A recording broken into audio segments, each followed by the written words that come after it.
여러분 안녕하십니까? 이 시간에는 사무엘하 2장 말씀 중심으로 드리겠습니다. 이 본문에서 다윗이 비로소 유다 왕이 됩니다. 하나님께서는 일찍이 어린 다윗에게 사무엘 선지자를 보내셔서 그에게 기름을 붓게 하시고 하나님께서 택하셨다는 것을 알려주시고 장차 왕으로 세우시겠다고 하는 것을 증거로 보여주셨습니다. 그렇게 하나님께로부터 약속을 받은 이 다윗에게 그 말씀이 이루어지는 그 과정이 참 어려웠습니다.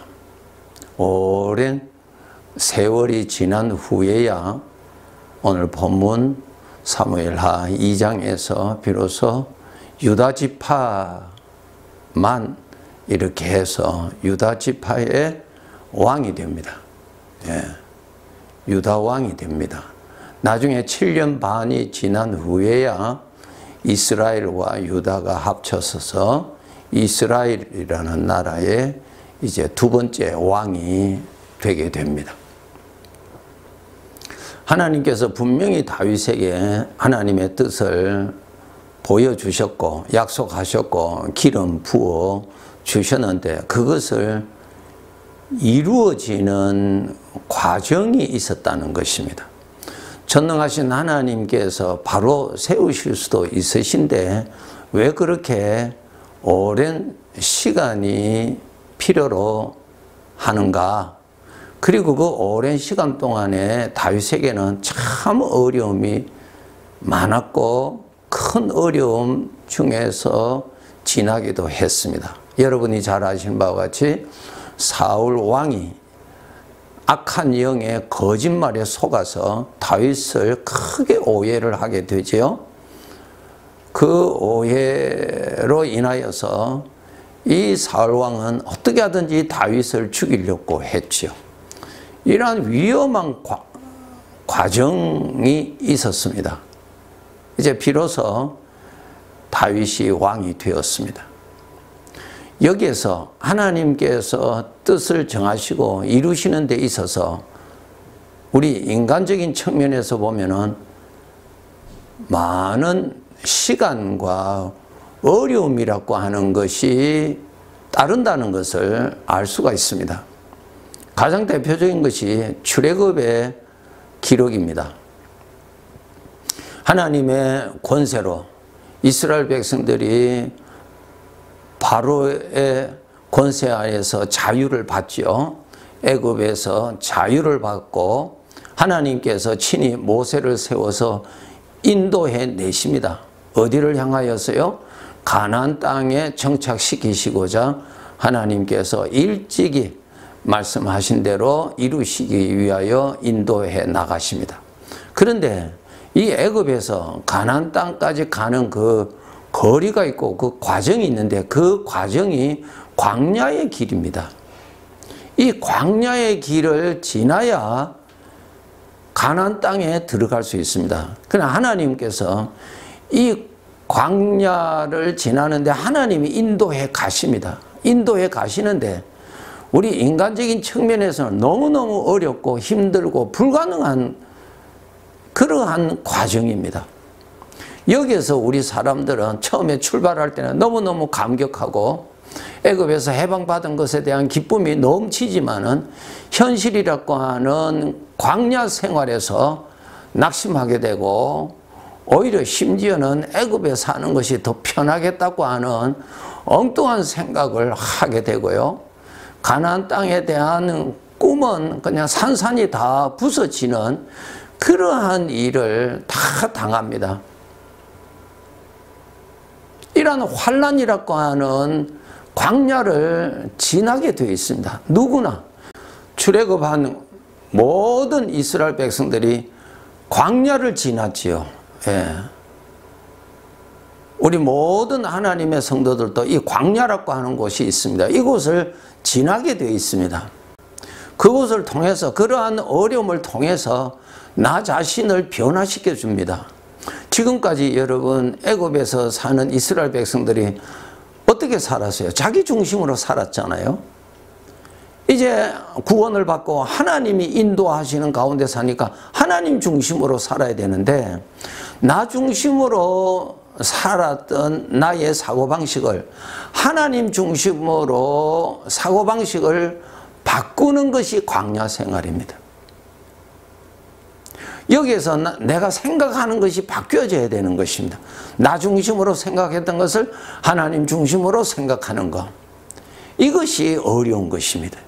누구나 자기가 원하는 것을 이루기를 원하고 자기의 뜻이 이루어지기를 원하고 그것을 기뻐하는 것이 우리의 본성인데, 그것이 아니라 이제 하나님 중심으로 살아야 된다고 하는 것에서 큰 어려움이 오는 것입니다.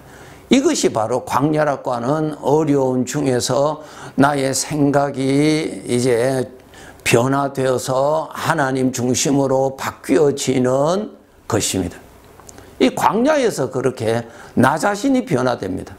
그런데 우리는 처음에는 광야를 변화시켜 달라고 기도하지요, 구하지요. 전능하신 하나님, 이 광야를 옥토로 만들어 달라고, 이 광야를 푸른 초장으로 만들어 주시려고, 하나님은 전능자가 아니십니까? 하면서 기도하죠. 그건 다 자기 중심으로 기도하는 것입니다. 아니에요. 광야가 절대로 변하지 않습니다. 광야에서 나를 변화시켜 주십니다. 내가 생각하는 것을 바꾸어 주시고 나의 가치관을 바꿔 주시고요. 나 자신을 죽이는 훈련을 시키시고요. 나를 포기하고 하나님을 따라가도록 하는 훈련을 하는데, 이것이 우리에게는 너무너무 어려운 것입니다. 내 안에서 나타나는 생각, 하나님의 말씀보다도 내 안에서 일어나는 생각을 더 진리로 믿고 그것을 확실하게 믿는 습관이 우리는 뿌리 깊이 박혀 있습니다. 그래서 우리가 어려움이 없을 때는 하나님의 말씀에 감사하고 하나님 말씀을 믿다가 어려운 일을 당하면은 하나님의 말씀도 있고 내 안에 일어나는 육신의 의견도 있고 육신의 생각도 있잖아요. 그럴 때 무엇을 믿느냐? 하나님 말씀 믿는 것이 아니라 육신의 생각을 믿어버립니다. 왜? 평생 그렇게 살아왔기 때문에. 이러한 것을 하나님은 수없이 반복을 시키셔서 내 안에 일어나는 육신의 생각에 대해서 불신감을 가지게 만들고, 그 육신의 생각이 나를 위한 것이 아니라 죄에서 오는 하나님과 멀어지도록 하는 나의 대적의 음성인 줄로 알게 되고, 그러므로 하나님의 말씀을 믿고 따르도록 만드시는 것입니다. 이런 것이 이러한 광야에서, 환난 중에서 훈련이 되는 것입니다. 훈련. 말씀을 듣고 지식으로 이해된다고 해서 되는 것이 아니고, 말씀을 듣고 깨닫고 이해가 됐던 그 말씀을 이러한 지금까지 내가 살았던 내 육신에서 나온 소리가 나왔을 때에 그 현장에서 그 소리를 믿지 아니하게 만들고 하나님의 말씀을 믿도록 하는 훈련. 그래서 훈련은 광야라고 하는 현실에서 훈련시키시는 것입니다. 로마서 5장 3절 4절에 보시면은 환난은 인내를, 인내는 연단을, 연단은 소망을 이룬다. 예, 그 소망이 무엇입니까? 하나님께서 우리를 향한 소망이 무엇입니까? 또 우리가 하나님 아들로서 우리가 가져야 할 하나님이 보시기에 합당한 소망이 무엇입니까? 하나님을 닮는 사람 아닙니까? 하나님을 닮는 사람. 하나님을 닮았다는 것은 하나님의 생각과 동행이 되어야 하나님의 닮은 모습이 나오지요. 나의 생각을 따라가는데 어떻게 하나님의 닮은 모습이 나오겠어요?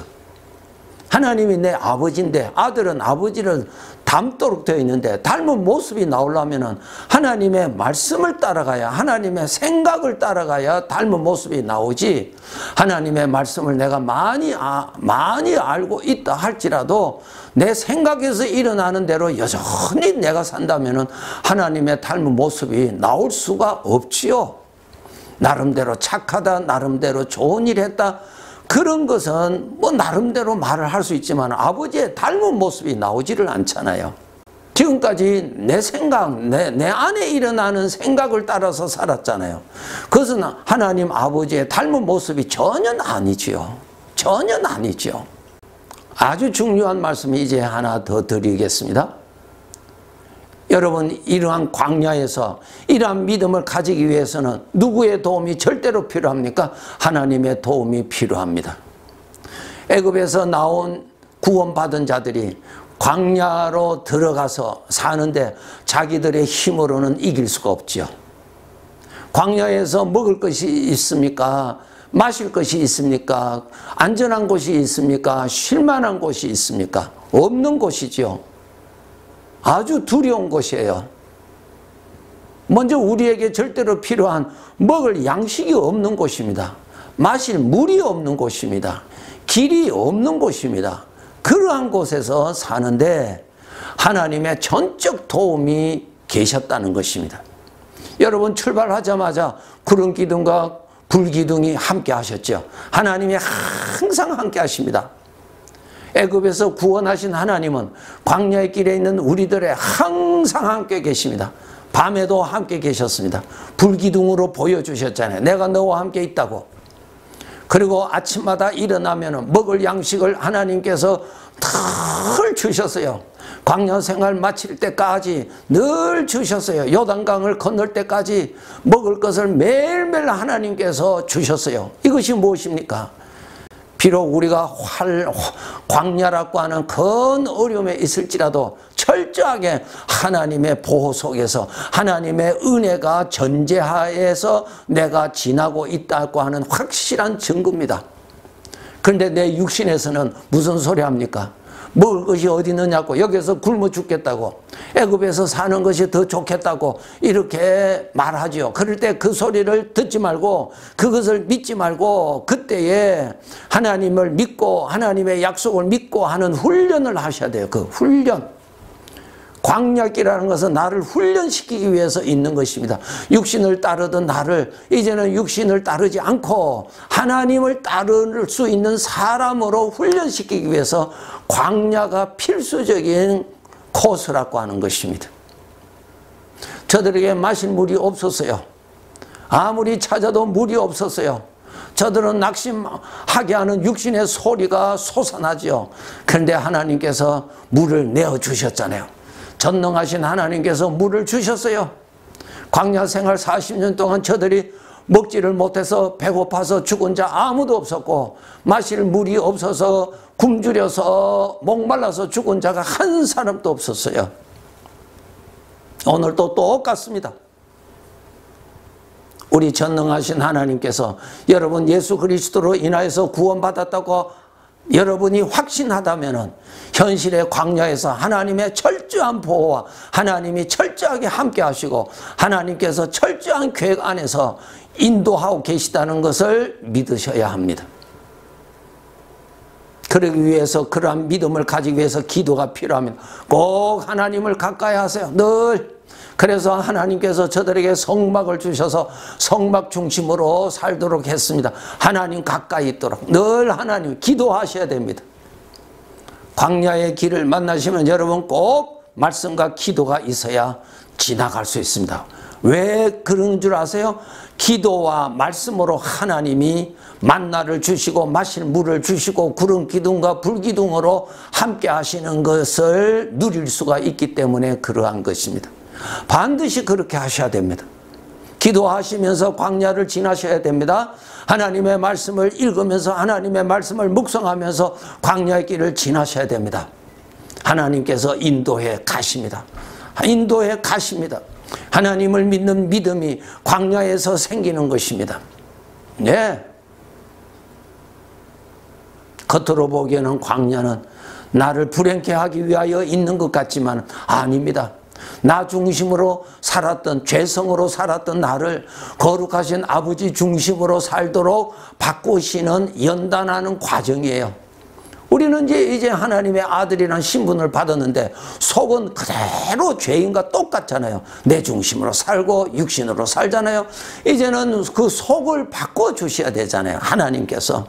그러기 위해서 광야라고 하는 곳에서 나의 생각을 바꿔주는 것입니다. 생각이 바뀌어야 사람이 바뀌는 것입니다. 내 생각 중심으로 사는 것이 아니라 하나님 생각 중심으로 사는 것입니다. 하나님의 생각을 어떻게 알 수 있나요? 기도해 보세요. 하나님의 생각을 어떻게 알 수 있나요? 말씀을 가까이 해보세요. 하나님의 생각을 알 수가 있습니다. 내가 보다 더 아버지를 닮은 사람이 되어 가는 것이 아버지가 지금 이 광야의 길에서 이루시고자 하시는 아버지의 뜻이라고 하는 사실입니다. 너희는 이렇게 기도하라. 하늘에서 아버지의 뜻이 이루어진 것 같이 땅에서도 아버지의 뜻이 이루어지기를 기도하라고 가르쳐 주셨죠. 그럼 아버지의 뜻이 무엇입니까? 땅에서 이루어지는 뜻이 내가 원하는 뜻이 아니고 아버지가 원하시는 뜻이 이루어지도록 기도하라고 가르쳐 주셨잖아요. 무엇입니까? 이 땅 위에 있는 아버지의 자녀들이 아버지의 닮은 모습이 나오도록 그것이 아버지의 뜻입니다. 아버지의 닮은 모습이 나오는 것이 그 아버지의 아들이요, 좋은 아들이요, 성숙한 아들이요, 아버지를 더욱더 기쁘시게 하는 아들이 되는 것입니다. 꼭 그렇게 하시고 낙심하라고 낙심하도록 유혹하는 육신의 소리에 속지 마시고 늘 하나님의 음성을 가까이 하셔서 육신의 소리보다 내 속에서 일어나는 소리는 작게 들리고 하나님의 말씀은 더 크게 들리도록 하나님을 더 가까이 가시고 더 가까이 가셔서 그 말씀이 더 크게 들리도록 더 가까이 가셔서 그 말씀을 믿고 그렇게 통과하셔야 될 것입니다. 네, 감사합니다.